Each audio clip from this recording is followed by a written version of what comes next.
This computer. Okay, recording should have started. Welcome to everyone to the Civil War Study Group presentation this morning. Let's see.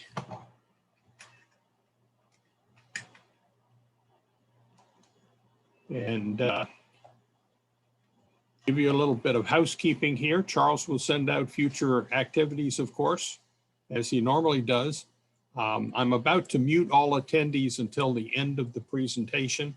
You also might want to turn your video off and put yourself in speaker view. If you don't know how to do that, it's usually a little thing in the upper right-hand corner. We will be recording this session and make it available. Charles will put it on our YouTube area, and that's been very successful so far, and hopefully that'll get along the way it was. If you have questions today, there's a chat button on the bottom location. If you press that, you can type your question in. We will be saving the chat and we'll also go back and answer the questions. And we'll probably open up after the presentation for questions from the floor, so you can unmute and turn your video back on. We will not have a short business meeting because everything's up to date, we are pretty sure. And so now here's Charles to introduce John. Spelling is incorrect. Sorry, John. No Charles, take it and run with it. Good morning, everybody. Thanks for joining us. I want to remind everybody that we have a resources menu option on our website. So remember to visit the website regularly. We try to keep it up to date. Specifically, in the resources menu item, it contains links to several videos, Bob Johnson's driving tours, and explanation of CWSG's various interpretive panels installed over the years within Lake of the Woods. There is also an events calendar link, which shows the upcoming programs, monthly programs, as well as, quite frankly, a listing of the previous programs in prior years. As of right now, all programs are scheduled to be Zoom meetings. We'll advise of any changes in the future as pandemic restrictions and people's comfort level with indoor spaces changes. And so therefore, let me introduce our speaker. John Launius was born in Newport News and raised throughout the country, and he now lives in Fredericksburg. He's a graduate of the University of Wisconsin-Platteville and a former guardsman with the Wisconsin National Guard, and history has been a lifelong interest. He joined the National Park Service in early 2016 as a ranger and historian at the Sand Creek Massacre National Historic Site, which is somewhat over 3 hours drive southeast of Denver, Colorado. Were you to visit the historic site's website, you would see him giving the park orientation video. He is currently working at Fredericksburg and Spotsylvania National Military Park since November of 2019. And we're fortunate to have him volunteer his time and expertise in telling us about this massacre during the last year of the Civil War. So I'll turn it over to John. All right, thank you very much. I'm very happy to be here. I very much appreciate the invitation, and I'm very much looking forward to talking about Sand Creek. So let me pull up my PowerPoint here.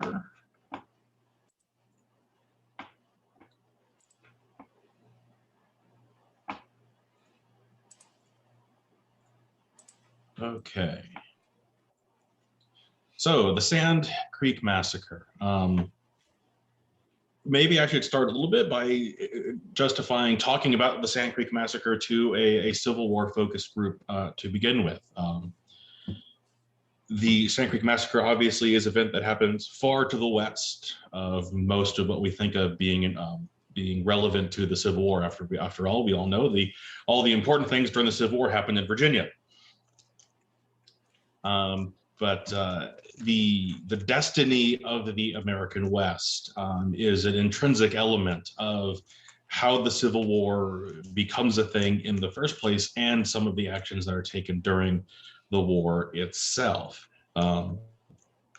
Colorado becomes a valuable strategic resource for the United States during the war, in no small part because of gold mines that are discovered in the 1850s, which I'm going to talk about here in a minute. So the security of Colorado becomes a national security interest, which means securing Colorado from the native tribes, unfortunately, becomes a national security interest from the standpoint of the US government. Now, before we get to that, let's talk about Colorado a little bit before European settlers even showed up. The area that we're going to be talking about here in Colorado is mostly east of the Rocky Mountains. The area of Colorado that I often like to joke about, that most people forget even exists, that tend to think of being more Kansas than Colorado. The eastern plains of Colorado, sometimes called the eastern slope or the high plains, is a area that is that prior to white settlement is inhabited primarily by the Cheyenne and Arapaho tribes. The Cheyenne and Arapaho tribes, we believe, began somewhere closer to the Mississippi. They are pushed west and north by white settlement pressures in the early colonial and Republican period. They gain access to horses sometime around the 1750s, and will eventually follow the Missouri River into what is today the Dakotas. Eventually, the Cheyenne and Arapaho will move south of the North Platte River and really become to dominate the region between the North Platte River and the Arkansas rivers, from the Front Range of the Rocky Mountains a little way into what is today modern day Kansas and Nebraska. This very much forms the core of their territory. Now, obviously, that's a bit of a problem when gold is discovered out in California. The best routes to get to California will take US settlers and gold seekers through Cheyenne and Arapaho territory, as well as Dakota territory. One of the things that is done to resolve tensions that are rising is the Great Plains tribes will sign the 1851 Treaty of Fort Laramie. And that's a picture of Fort Laramie I have there. Fort Laramie is in Wyoming. The map you're seeing now shows what would have at one point been the extent of Cheyenne and Arapaho territory.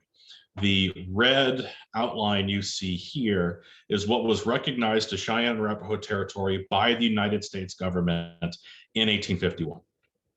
So again, you can see here everything from the North Platte River here, south to the Arkansas River here, from the Front Range of the Rocky Mountains and off into western Kansas and Nebraska. It was a tremendous amount of territory, land that white settlers at the time were not very interested in. The high plains were a very dry, very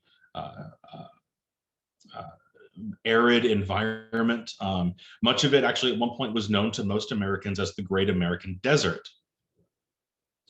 It was considered by many to be literally uninhabitable, and interesting considering the fact that there were tens of thousands of Cheyenne and Arapaho living on it at that very point in time. So all white settlers were really looking to do at this point was pass through, and the Cheyenne and Arapaho were pretty happy to let them pass through as long as they didn't cause any trouble. So the agreement in 1851 was that the Cheyenne and Arapaho, as well as other Great Plains tribes, including the Lakota, would allow white settlers to travel through their territory as long as they did not permanently settle inside of that territory. In return, the US government recognized the tribal lands as belonging to those tribes in perpetuity, promised that the land would never be settled, as well as promising annuity payments of about $15,000 worth of goods a year, mostly food subsidies. Now that last part, the $15,000 a year food subsidies, was actually struck by Congress when the treaty was ratified by the US government. So that actually never went into effect. But for all intents and purposes, the US government recognizes that red outline as sovereign Cheyenne and Arapaho territory in 1851. And then about 7 years later, in 1859, they find gold in the Rocky Mountains. So just like there's a gold rush in 1849 in California, there is a gold rush to Colorado in 1859, known to many as the Pikes Peak Gold Rush. In 1859, so gold is discovered in 1858, not far from modern day Denver. More gold is discovered farther into the mountains themselves. And in 1859 alone, 100,000 gold seekers, tradesmen, teamsters, merchants will make their way to Colorado, all looking to make it rich on the gold fields. Now, of course, this is a problem because you are very suddenly in a situation where the Cheyenne and Arapaho territory goes from having virtually no European Americans to European Americans outnumbering the Cheyenne and Arapaho by 3 to 4 to 1 in their own territory. They're settling on Cheyenne, Arapaho, Ute, and Kiowa lands at this point, and they're settling in some of the areas that are most important to the Cheyenne and Arapaho at this point. The Front Range of the Rocky Mountains was a highly coveted space used by all of these tribes because of the shelter the Front Range provided during the winters. Basically, the same reasons that white settlers are building cities, places that become Colorado Springs, Pueblo, Denver, Aurora, Black Hawk, other cities like this. The same reason they're building these cities where they are building them, what makes those locations useful to the white settlers is the exact same reasons why the Cheyenne and Arapaho commonly wintered there every year. And as these white settlers are building these settlements, they are forcing Cheyenne and Arapaho out of lands that they need access to during the times of the year that they are most vulnerable. When it is cold, when they are unable to move, when they're unable to hunt, and they're basically dependent upon whatever they are able to hunt in the area and whatever they were able to preserve over the hunting season in the summer. So you can imagine that sparks a not insignificant amount of conflict amongst both the tribes and the white settlers. To the tribes, these people are basically invaders. They are settling on land that they had been told by the US government would never be permanently settled. They are settling in areas that are vital to the Cheyenne and Arapaho cyclical movement throughout the year. A lot of people tend to describe the Great Plains tribes as being nomadic, and that's not quite right. It would be more accurate to say that their life patterns were cyclical. They would move from one area of the country to the next based on the time of year, what their needs were, and what was going to be available within their territory at that time. So you would move to the rivers in the spring and summer. You would move to the plains around the same time. So you'd move to the rivers to restore your horses after hard winters. You then move out to the plains to hunt buffalo. You would then move back to the Front Range and some of the river valleys for protection during the winter. And you would move through all these spaces over the course of your annual cycle. It doesn't help that the annuities that were supposed to come in the 1851 treaty, as I mentioned, are never really delivered. Congress technically strikes that portion from the treaty when it's ratified, of course, without telling the tribes or renegotiating the treaty. When Congress does allocate funds for annuities to be paid to the tribes, again, these are being paid mostly in goods, not in hard cash. Again, mostly food, clothing, and other materials like that. They're usually coming far later than they are being told they will arrive by their various Indian agents, and they are almost always insufficient, or in some cases entirely useless. there are stories of some annuity payments being, pallets of ladies' dresses, which don't really do the Cheyenne and Arapaho a whole lot of good. They had plenty of clothing of their own. What they needed was food. As these tensions rise, anger within the tribe, as Indian agents and peace chiefs try to sort of rescue a peace, begins to build up. None of these tribes are monolithic blocks. The Cheyenne had 10 bands, each sort of operated largely independently from the larger tribal from the tribe.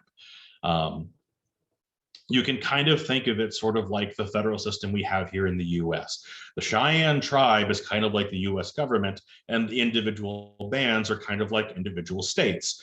You don't actually deal with the US federal government very much. Most of the time you're dealing with your state and local governments. It was kind of the same thing within the Cheyenne tribe. The central tribal government was formed of chiefs that were sent by the bands to what was called the Council of 44. And for the tribe as a whole to really do anything, there had to be universal consent within that Council of 44. At the same time, individual bands could act with their in ways that they saw fit within their own contexts. So we refer to these groups as the Cheyenne tribe or the Arapaho tribe, but they are not monolithic blocks. The actions of one group are not necessarily a result or influenced by the actions of another all the time. So you have peace elements within the Cheyenne and Arapaho tribes. You have elements that want to force the white settlers out of their territory, and you have elements that just kind of want to lay low and stay out of the way. The attempt by the peace elements of the Cheyenne and Arapaho tribe to resolve this problem results in the 1861 Treaty of Fort Wise, signed in February of that year. There are many Cheyenne and Arapaho chiefs who, maybe to put it a bit bluntly, have kind of seen the writing on the wall. 100,000 white settlers have shown up in their territory in the space of 1 year. About 30,000 of them will end up permanently staying, outnumber the Cheyenne tribe by 3 to 1. Many tribal leaders are coming to recognize that whether they like it or not, white settlement is here. They're not getting rid of European Americans, and they're going to have to find a new way to exist within this context. The 1861 Treaty is an attempt to create that new way to exist. So this treaty reduces tribal lands to 1/10 of their size of the 1851 Treaty. And to go back, so the red outline is the 1851 Treaty. The blue outline is the 1861 Treaty. So in 10 years, the Cheyenne Arapaho tribe go from this land that had been promised, that had been recognized by the US government as their sovereign territory, land that the government told them would never be permanently settled, to being outnumbered in their own land by 3 to 1 by white settlers, and being reduced to this. About 750 square miles is what's in this blue outline.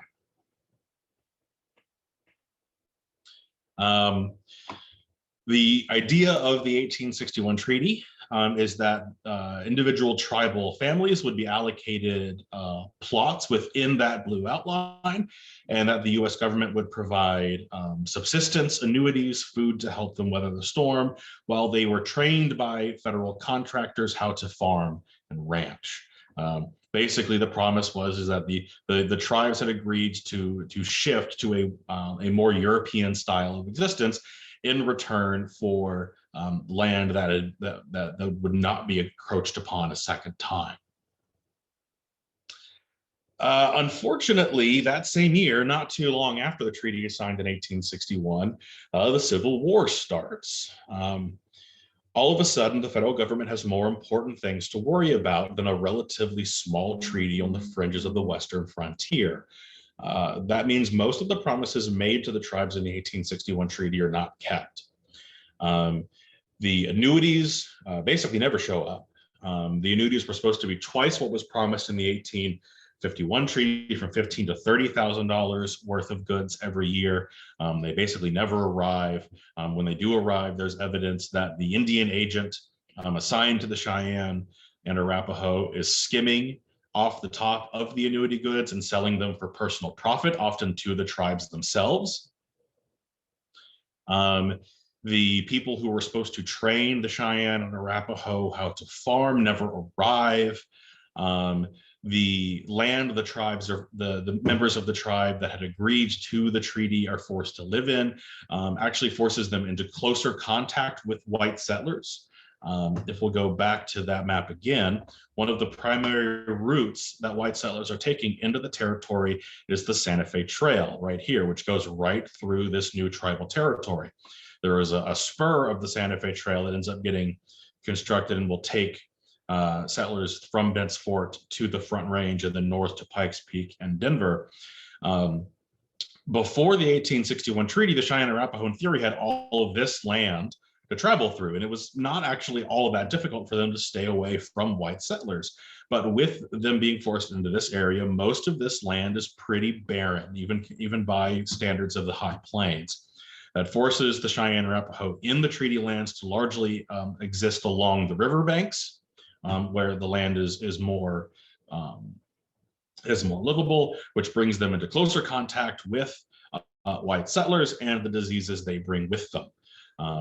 There is a terrible smallpox epidemic that runs through the tribes early on in this process.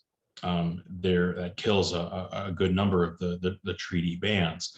Now, I keep calling them treaty bands because not all of the Cheyenne and Arapaho agreed to this treaty. Actually, only a minority of them did. I mentioned that individual bands could act on their own to a certain degree, and that without universal consent from the Council of 44, no agreement to the wider Cheyenne and Arapaho tribes could be binding. Well, the Council of 44 had agreed to the 1851 treaty, but it had not agreed to the 1861 treaty. Only certain bands of the Cheyenne did. This was something that was known to the Indian agents and the Bureau and the Chief of Indian Affairs in the U.S. government at the time. They had a pretty decent understanding of how the Cheyenne and Arapaho were structured governmentally, but they're going to treat it like all of the Cheyenne and Arapaho had agreed to the 1861 treaty, even though they themselves actually knew that wasn't the case. So with all this going on, with federal attention diverted to the Civil War, with the promises not being kept, tensions are only going to rise between tribal members that did sign the treaty, those that didn't, and white settlers who there's not, with the beginning of the Civil War, there isn't a whole lot of new white immigration into Colorado. The white population actually drops a little bit as some go back east to serve in the war. But the Cheyenne and Arapaho are pretty still soundly outnumbered in their territory and are still readily losing access to those areas of the country they need most during the winter. Those tensions reach a peak in 1863, resulting in a peace, a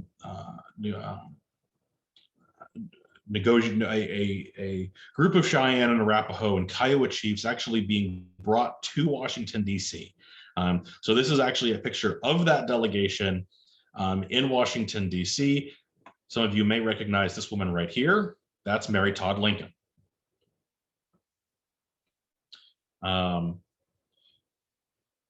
The point of this was to patch up some of the problems that had been rising. The delegation will speak and will meet and speak with Abraham Lincoln.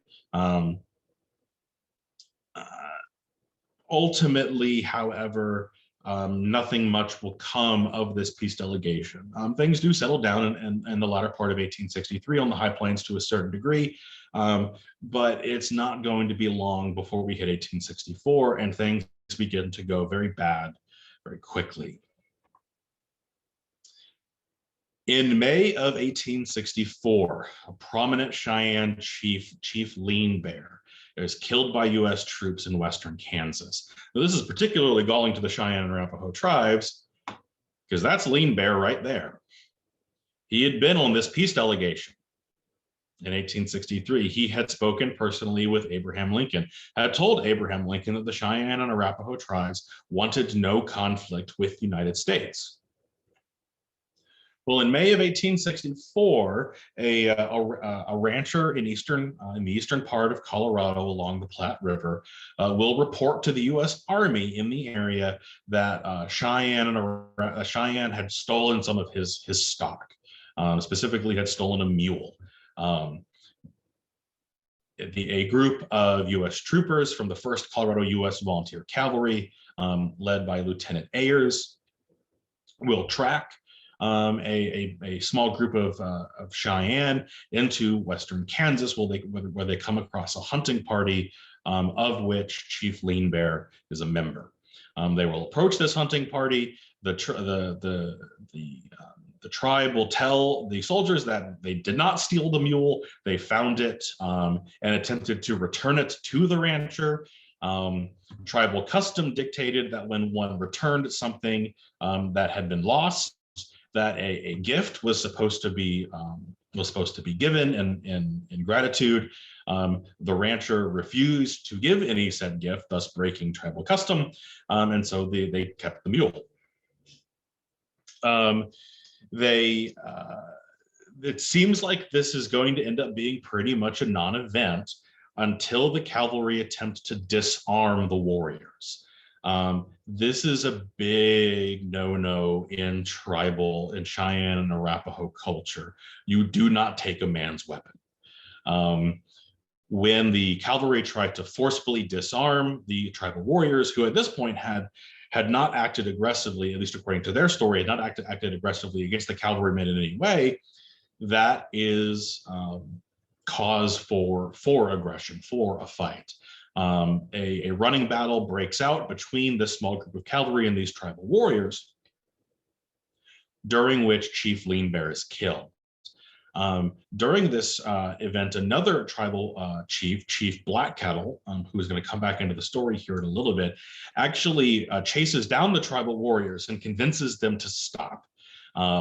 The tribal warriors had been incensed by the death of Chief Lean Bear, whom they knew was a peace chief, who had been on this delegation, who had worked to avoid confrontations with the white settlers. And Chief Black Kettle will actually be able to talk the tribal warriors down, keep them from continuing their chase of the U.S. cavalry, which very possibly saved the lives of these cavalrymen, as they were quite outnumbered. Now, this is not the story that Lieutenant Ayers will tell. Lieutenant Ayers will claim that they acted defensively, that the Cheyenne and Arapaho attacked them without provocation. Whether or not this is true or a misinterpretation of what he saw, in many ways, we will never truly know. What we do know is that Chief Lean Bear was killed, and that this will be an inciting incident for the Cheyenne and Arapaho. This is a great offense to the tribes. You know, it would be kind of like someone walking up and shooting a U.S. senator today. That's going to cause a reaction, and probably not one that people are going to find particularly good. Things will get worse in June of 1864, when a family of ranchers, the Hungates, are killed about 25 miles southwest of Denver, or what is today downtown Denver, actually. These murders are blamed on the Arapaho, and it's not unlikely that is in fact the case. The husband and the wife and 2 young children were killed during this attack. Some believe that the Hungates had actually hired some Arapaho to do work for them and then refused to pay them. Others believe that this was a random attack. Again, this is sort of one of the vagaries in this time frame. We'll probably never really know exactly why the Hungates were killed. What we do know is that they were, and that their deaths were blamed on the tribes. So within a month, within the space of a month, you have two high-level murders, one of a Cheyenne chief and one of a ranching family. And this is going to set off what is known as the Colorado War, or the Indian War of 1864. It is worth noting that at this time, a common belief amongst the white settlers in Colorado is that the Cheyenne and Arapaho were in fact negotiating with the Confederate States of America. It is widely believed that the Confederates had sent agents to the Cheyenne and Arapaho tribes in much the same way that they had sent agents to many of the tribes in Oklahoma, that these agents were attempting to get the Cheyenne and Arapaho to join the Confederate cause in the war, that the Confederates were trying to get the Cheyenne and Arapaho to cause as much trouble in Colorado as they could, to redirect federal attention from the front lines of the war effort and force them to deploy large numbers of troops in the West. This is actually true to a degree. The Confederates are, in fact, sending agents to the Cheyenne and Arapaho to try to get them to do exactly this.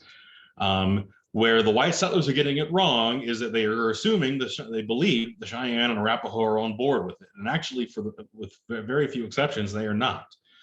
In part because of a member of the tribe who actually had served the Confederate government, a gentleman named George Bent, who was half white and half Cheyenne.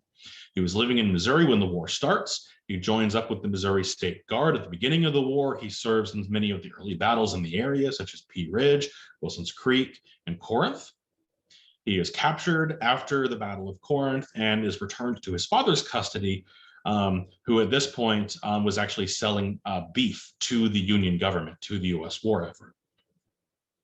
When George Bent arrives back in Colorado and rejoins the tribe, he is actually interviewed by many members of the Cheyenne and Arapaho tribal leadership about his experience in the Civil War and whether or not the Cheyenne and Arapaho should consider getting involved.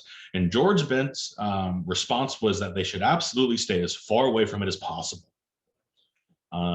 That tribal and American forms of war were fundamentally incompatible, and that if the Cheyenne and Arapaho ever did try to truly wage war against the United States, they would likely be crushed. And so they should avoid that if at all possible. This is advice that tribal leadership takes to heart.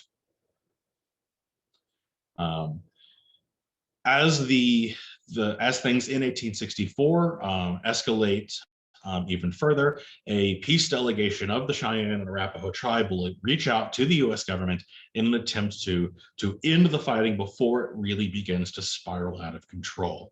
At this point, although it's called the War of 1864, the name is a little bit hyperbolic. Not that many people have actually been killed. There's been no pitched battles. There's been a couple small skirmishes amongst U.S. cavalry and the tribal warriors, but things haven't, in the grand scheme of things, really gotten that bad. This attempt to end the war will culminate in the Camp Weld Conference in 1864. The Camp Weld Conference is brokered by the commander of Fort Lyon, which is the renamed Fort Weld. So it's the same, sorry, the renamed Fort, oh goodness, I'm blanking out. It's the same fort that they signed the 1861 treaty in. Just renamed because at the time when the fort was built, it was named for the then governor of Virginia. That gets a bit awkward when Virginia decides it doesn't want to be a part of the country anymore. So they renamed the fort Fort Lyon for General Nathaniel Lyon, first U.S. general killed during the war at Wilson's Creek. Major Wynkoop is this guy right here. He receives a delegation of Cheyenne and Arapaho at the fort. He arranges to take that delegation to Denver to speak with Colonel John Chivington, commander of the Colorado Military District and his immediate superior, and Governor John Evans, the territorial governor of Colorado. You can see these gentlemen right here are the peace contingent.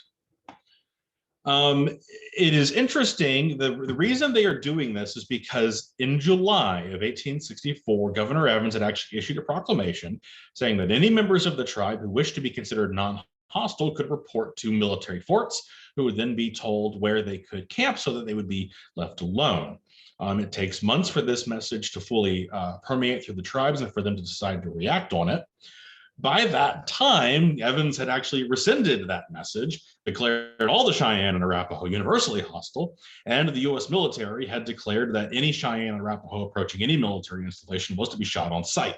This is something the Cheyenne and Arapaho knew by that point, so they're taking quite a risk approaching the fort. Fortunately for them, it pays off. Wynkoop's men do not open fire on sight, and he takes them to Camp Well to speak with the governor. During this meeting, Governor Evans will abandon all responsibility for what's going on. He'll claim that since the Cheyenne and Arapaho are now formally at war with the United States, which was not actually the case, that it is no longer his problem, that it is a question of military. This is a dodge. As the territorial governor, Evans is also the superintendent of Indian affairs for the territory. So in theory, everything having to do with the tribes actually is his responsibility, but he's choosing to abdicate that responsibility to the military, probably in part because he'd spent the entire summer sending panicked messages to the federal government, claiming to have the largest Indian war in U.S. history burning around him, and demanding that 10,000 federal troops be sent to the territory to secure it. And now here come the tribes asking to negotiate for a peace agreement, which is a little bit of egg in Evans' face. So Colonel Shivington will tell the tribes that my policy when it comes to war, when it comes to fighting, be it white man or Indian, is to fight until the enemy completely surrenders. He will tell the Cheyenne and Arapaho tribes that if they wish to surrender, they can do so by going to Major Wynkoop. So we've kind of gone in a big circle here. The Cheyenne and Arapaho had gone to the fort, hoping that Wynkoop could direct them to a place of safety where they would be left alone. Wynkoop, because of the orders he had gotten, had decided he could not give that to them unilaterally, so he takes them to Denver so that they can speak to the governor. The governor doesn't want anything to do with it, so he passes the responsibility to Shivington, and Shivington has now passed that responsibility back to Wynkoop. From the tribal perspective, this is exactly what they wanted. They have been told that if they want to be left alone and want to be declared as non-hostile to the U.S. government, they can report to Major Wynkoop at Fort Lyon, which is exactly what they're going to do over the course of the next several weeks. From late September into October, a large village will gather around Fort Lyon. Interestingly enough, there is a change of command in early November. Major Wynkoop is replaced by another officer, Major Scott Anthony, who is not so keen on this arrangement as Wynkoop was, and orders the Cheyenne and Arapaho to relocate somewhere farther from the fort. Most of the Arapaho will simply go down the Arkansas River into Kansas with his permission, while many of the Cheyenne will move north to the Big Sandy Creek. There was already a large village of Cheyenne there who were waiting to move closer to the fort when Scott Anthony issues this order, so they simply decide to stay at Sand Creek, where Anthony tells them they will be treated as prisoners and will not be attacked. This deal seems to hold pretty well. Violence in Colorado dropped significantly. There had been a couple of times where the federal government, where the Army had essentially closed the roads in and out of Colorado because of raids on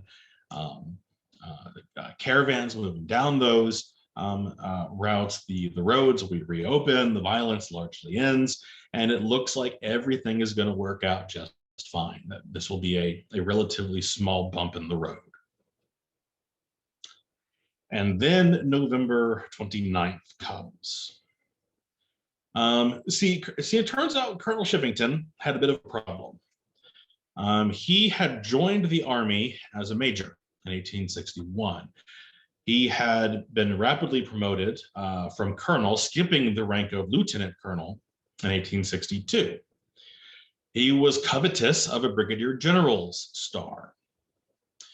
When he was given the command of the Colorado Military District, he assumed he would be given that brigadier general's star. Indeed, he was put in for it, but Congress never approved it.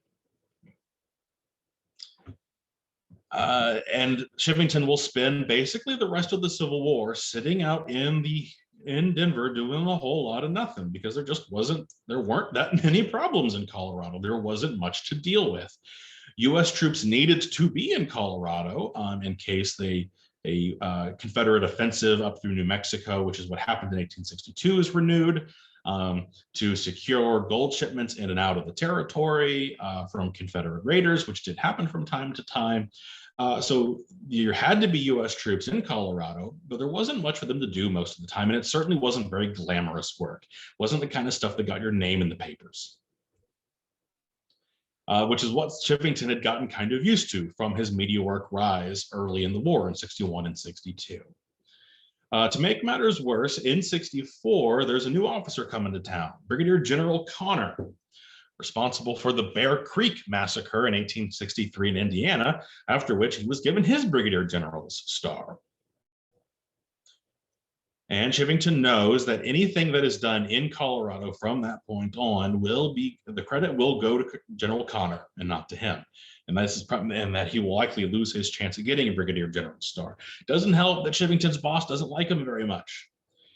General Samuel Curtis Ryan. General Curtis. Sorry, not General Curtis. I always get his name backwards.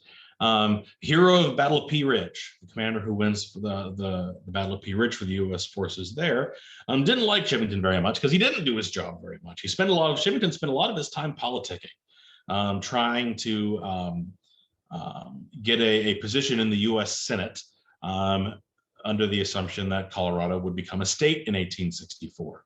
Colorado did not become a state in 1864, so he didn't get his Senate seat. So his contract is set to run out near the end of the year in 1864.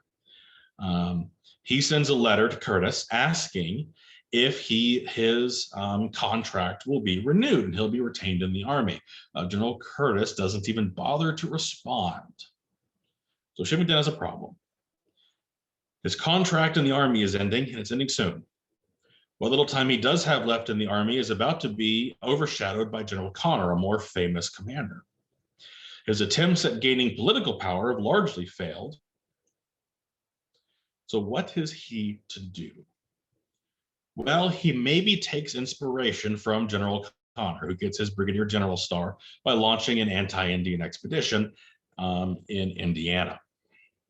So Chivington gets up all the men he can in the middle of November, gathers them around what is today Pueblo, and heads for Fort Lyon, probably expecting the Cheyenne and Arapaho are still there.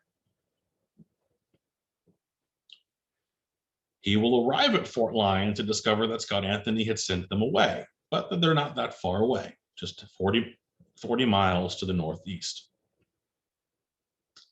So the evening of November 28th, Colonel Chivington will leave Fort Lyon with 675 cavalrymen of the 1st and 3rd Colorado U.S. Volunteers, pulling with them 4 12-pounder mountain howitzers, small, lightweight cannon, and will arrive just about 3 miles south of the village first thing in the morning on November 29th. On November 29th, the small army will move towards the village. They will strip for combat, dropping all of their baggage and excess gear, and they will move towards the village. Now, initially, the village is unaware of the army's approach, but when it does become aware, Chief Blackkettle, whom I mentioned earlier, who saved the lives of soldiers who had killed a fellow chief earlier that year, who had been at the Camp Weld conference 2 months earlier, will raise a U.S. flag above the village. At this point, about 750 people, mostly women, children, and the elderly. Probably no more than 200 warriors in the village at any point. Which was what he had been told was a sign that the village was not hostile. He had been given this flag in DC because he was also in the 1863 delegation.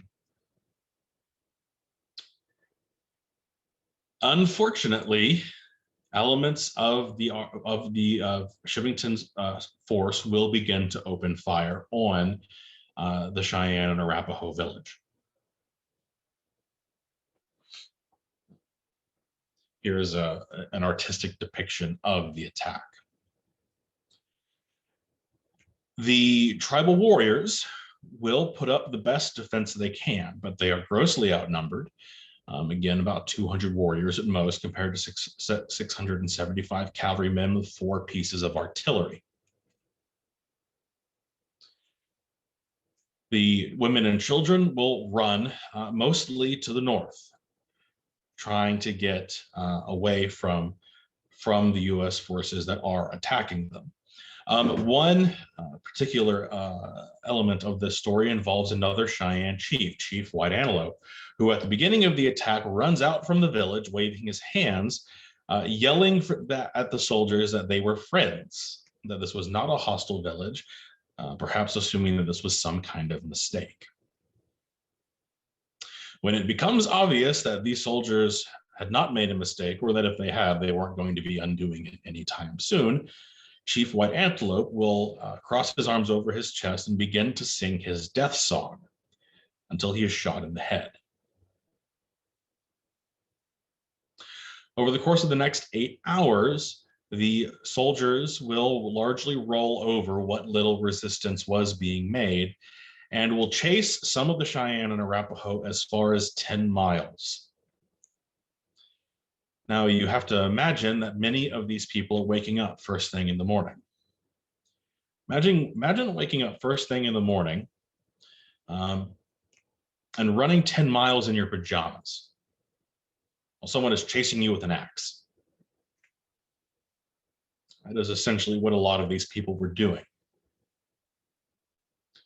Some of them will find shelter in buffalo wallows, in pits they dig in the sandy riverbanks, and they're able to hold off until night. Overall, over the course of the day, soldiers probably killed at least 230 people outright, wounding as many as 200 more. Overnight, from the 29th into the 30th, the survivors will begin making their way east. Nearest friendly villages are on the other side of the Kansas border, at least 40 miles away.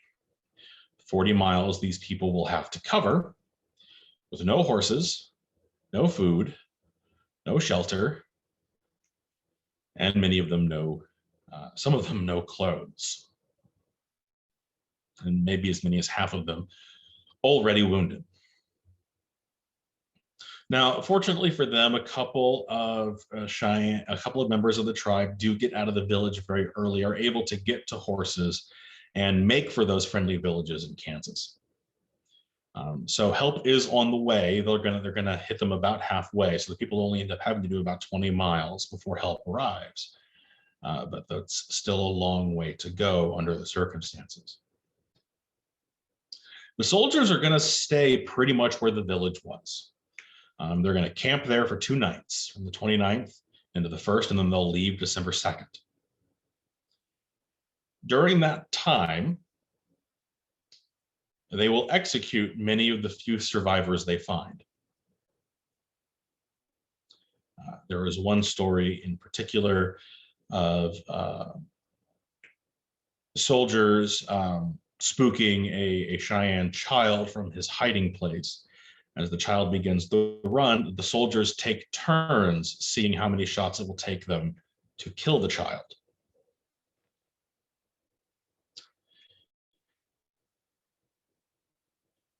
Two soldiers at another point will discover 4 Cheyenne and Arapaho and attempt to take them prisoner, only to have an officer ride up to them, yell at these men, "What are you doing?" and pull his revolver and shoot the 4 Cheyenne right there, dead on the spot.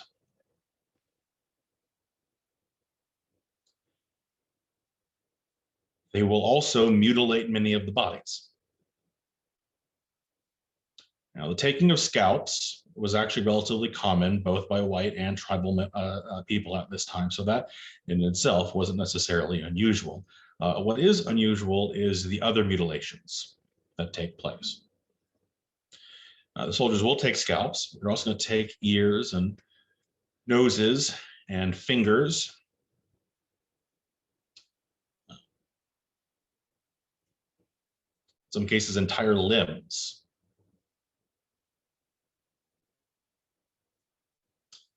They will take other things, which I think I'm actually going to leave alone at this point, unless someone really wants me to elaborate further. But it gets worse than that. They leave December 2nd. Sorry, they leave December 1st. They stay from 29th and November 30th, and then leave December 1st, and head back for Denver. When they arrive, they are greeted as heroes. Chivington sells this as a grand attack against a village of 1,000 hostile warriors. 100 scalps are put on public display in the Apollo Theater. As we know, this was not a village of hostile warriors.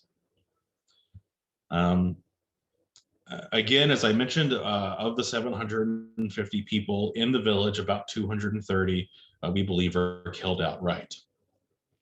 2/3 of the dead are women and children.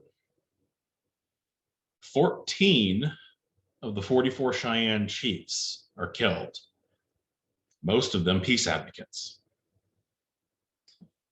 If you can imagine, it would be like, to try and put this in perspective, 230 Cheyenne and Arapaho was just shy of 3% of the entire Cheyenne population at this time. That would be equivalent to about 9 million Americans today. To translate the Sand Creek Massacre to something of the same scale as the Sand Creek Massacre to the United States today would be 9 million dead Americans and 2/3 of Congress.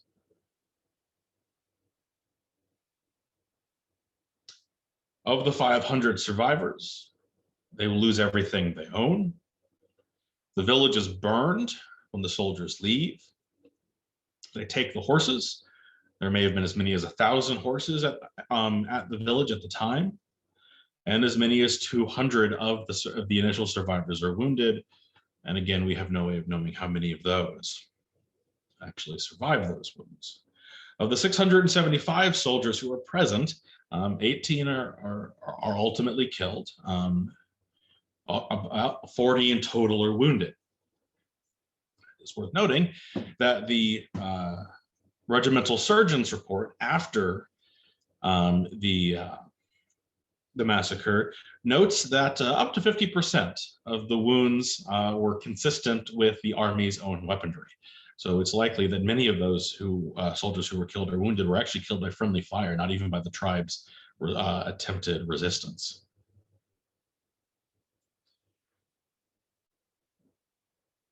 Among the survivors are men like this gentleman, Little Bear, who was around 12 or 13 at the time the village was attacked. This shows him much later in life, wearing a peace medal that had actually been given to the tribes in the 1850s. Also among them are Ed Guerrier, a half-white, half-Cheyenne man who was the progeny of a French trader and a Cheyenne woman. And George Bent, whom I spoke of earlier, who was in the village, gives us one of the few accounts of the massacre from a Cheyenne perspective, as he could both read and write English.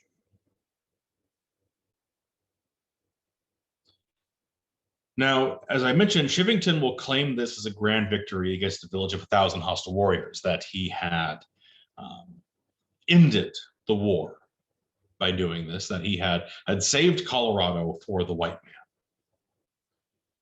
In many ways, he had actually done the exact opposite. As the survivors filter into western Kansas, the Cheyenne and Arapaho will gather in a massive and unusual winter encampment. Generally, during the winters, the tribes dispersed to the four winds in as small groups as possible, so that any resources in their area could last as long as possible, so they didn't have to move again. A village as large as 9,000 lodges will gather at Cherry Creek, not far from modern-day St. Francis, Kansas. Put that in perspective, an average Cheyenne lodge could house as many as 7 to 10 people. So this village was literally thousands of tribal members. For the first time since white settlers arrive in Colorado, there is a largely universal agreement among the Council of 44 to go to war. Not only because of the massacre itself, but because many of the members of the Council of 44 who would have opposed said decision were killed at Sand Creek. The war pipes are passed to allied tribes, including the Lakota and the Kiowa, who will smoke and agree to go to war with the Cheyenne and Arapaho tribes. A massive retaliatory series of raids is launched along the fringes of northern Colorado, Nebraska, and Wyoming. The first of which hits Julesburg, Colorado, a major stop along the Overland Trail, one of the primary lines of travel into and out of Colorado, and indeed as far west as California, effectively cutting off most of the American West from the rest of the country for weeks. Julesburg is actually attacked twice, the second time burned to the ground. So the very war that Chivington is claiming to have ended in this attack, in many ways, he has actually started.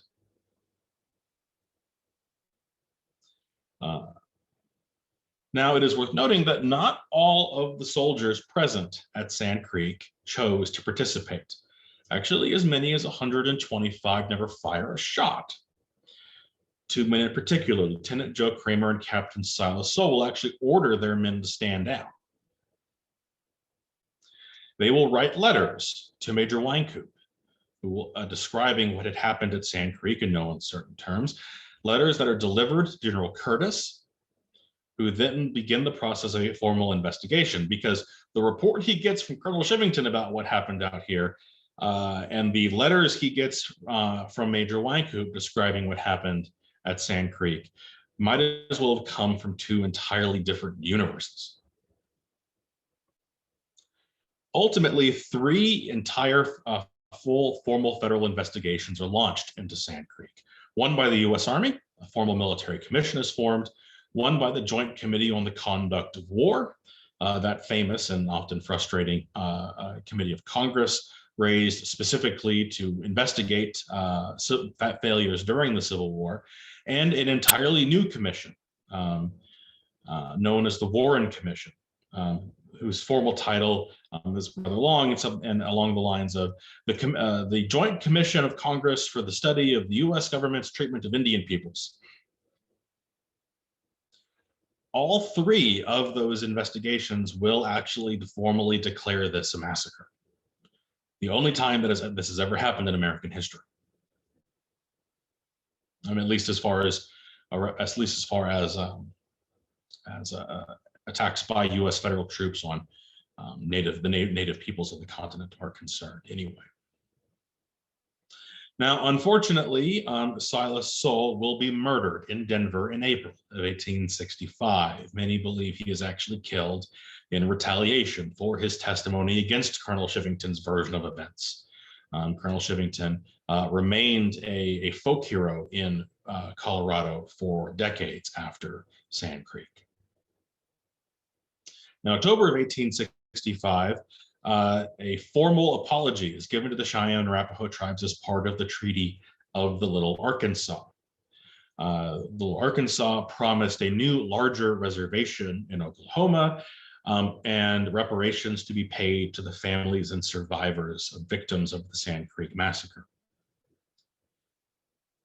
Unfortunately, as is becoming something of a theme, the promised reservation is never actually created, and the reparations are never paid. Indeed, at the time, many Cheyenne and Arapaho had become so distrustful of the U.S. government that they actually believed the promises of reparation payments were actually a trap to get people to admit that they had been at Sand Creek so that they could be killed or arrested. This is a level of distrust in the federal government that in many ways to this day still exists. Every time the US government from this point on goes to a native tribe on the plains, especially those who were allied to the Cheyenne and Arapaho, which were many, and tries to negotiate peace to end a war and gives promises of land and reparations or annuity payments, every single one of those chiefs can only think, you promised the same thing to Black Kettle at Sand Creek, and you killed him 2 months later.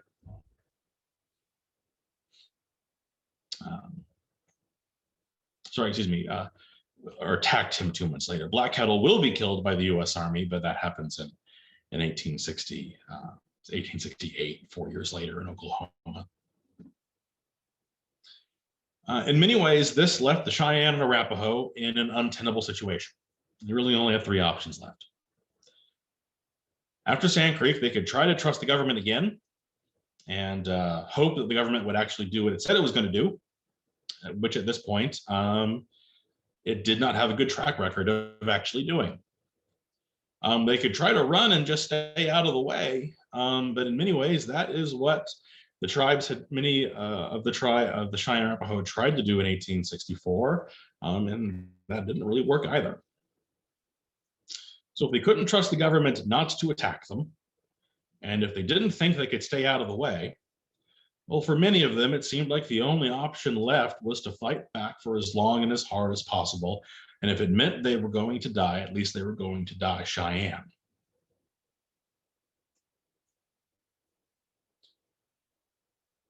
Again, this is a calculus that basically all of the Great Plains tribes have to make time and time again as time moves on.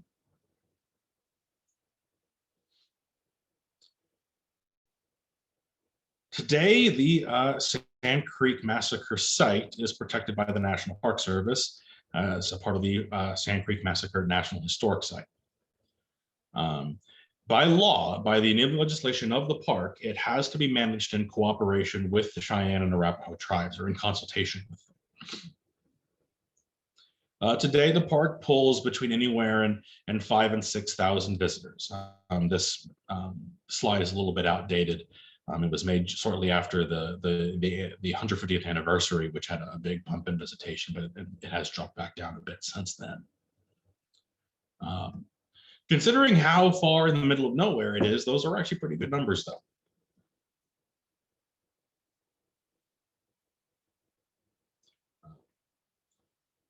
One of the more famous parts of the Sand Creek Massacre National Historic Site is this marker, placed in 1951 by the Colorado State Historical Society.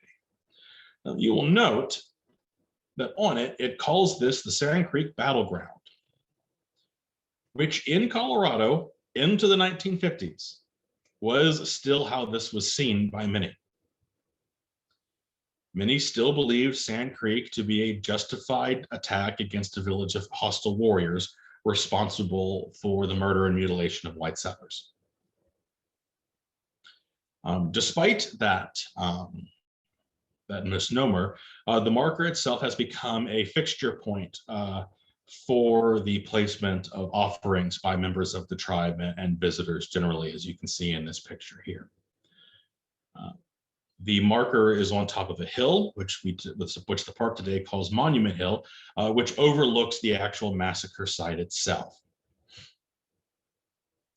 Every year, since the late 1990s, the tribe has conducted the annual spiritual healing run, a relay run that starts at Sand Creek, usually the weekend before the anniversary of the massacre, and takes them from the massacre site itself to the Denver State Capitol building, which is about 150 miles. Now, unfortunately, because of COVID-19, the run was canceled last year, which would be the first time in 21 years it had not been conducted. But here's hoping that the health situation will resolve itself in such a way that they can be conducted this year. Part of the annual spiritual healing run is the visit by the tribal members to the grave of Silas Soule, who was buried in a Denver cemetery. And every year they go to his grave and honor what they view as his sacrifice, as his moral stand to refuse to participate in the massacre, and his courage in rising up against the narrative and speaking out against what happened, and his murder, again, which many believe was an assassination for retaliation against his testimony. In 2014, the then governor of Colorado actually issued a formal apology to the Cheyenne and Arapaho tribes for the state or the territorial government's involvement in what happened. Again, the territorial governor at the time was the chief of Indian Affairs in the territory, and solving these kinds of problems should have been his job. Governor Hickenlooper, pictured in this image here, is shaking the hand of Gail Ridgely, a direct descendant of an Arapaho survivor of the massacre. Indeed, Governor Hickenlooper had actually consulted with every living governor of the state at that time, and was actually able to issue the apology not just for himself, but for every living governor of Colorado that was alive at that point in time. I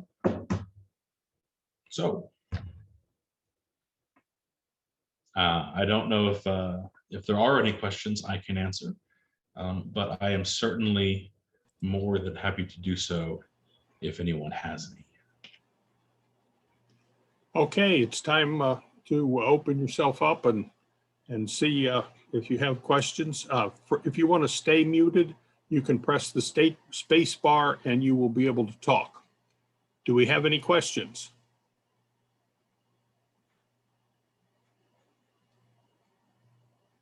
Well, if nobody wants to say anything, John, I'm flabbergasted. Hey, Bob. I'm gobsmacked. That's quite a story, and I appreciate you telling it. It is a heck of a story for sure. Yep. Hey, Bob, this Yes. is Greg Stoner. Can you hear me? I can hear Yes, you, sir. Greg. Okay, I do have a question.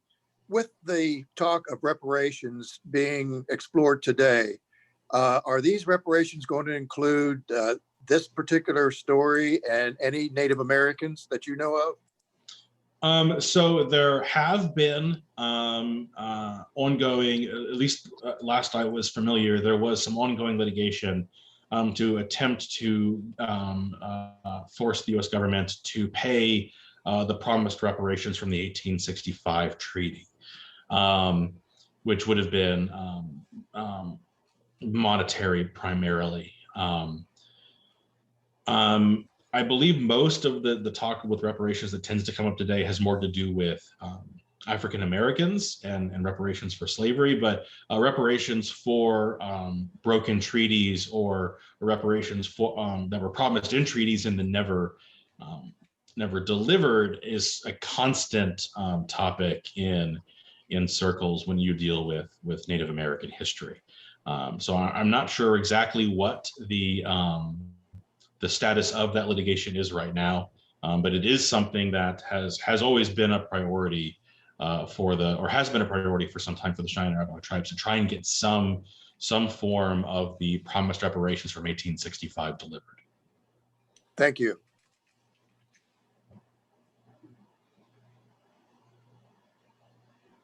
Any other questions?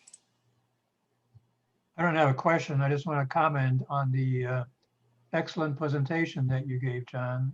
None of us, I'm sure, knew anything, and I do mean anything, about this whole incident.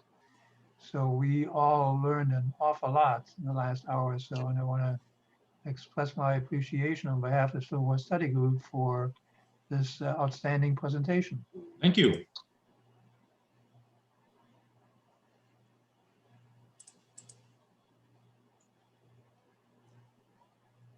I think we're all dumbfounded. We don't have any questions. I was gonna make a statement, but I had to find the unmute button. John, my name is Tim Edwards. My wife is from Fort Sill, Oklahoma.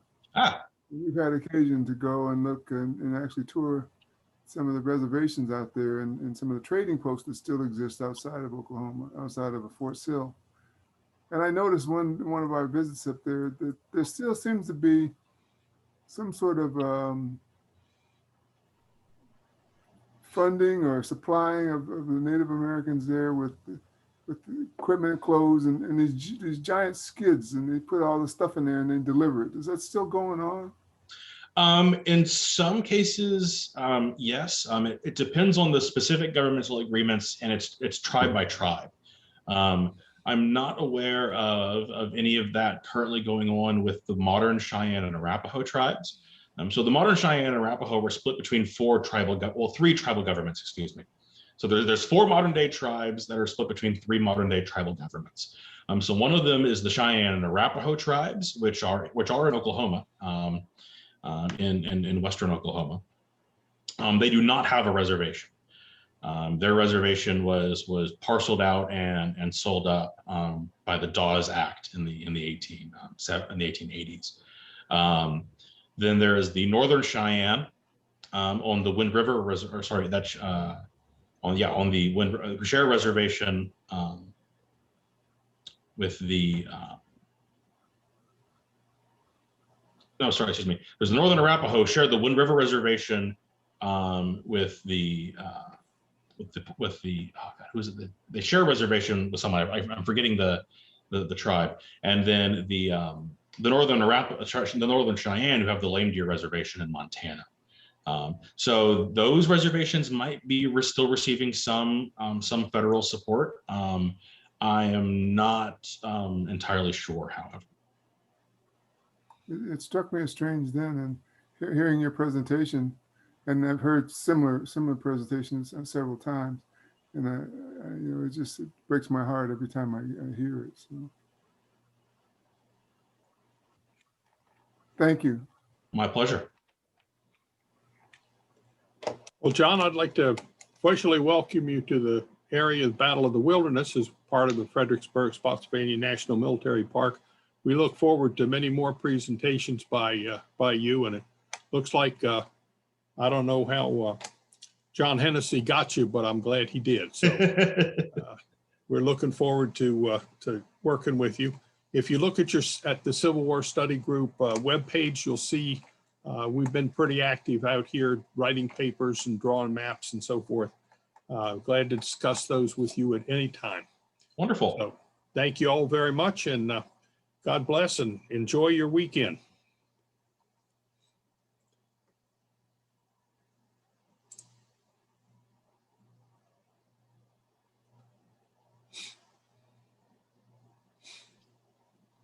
Thanks, Bob. You bet. Take care, Peg.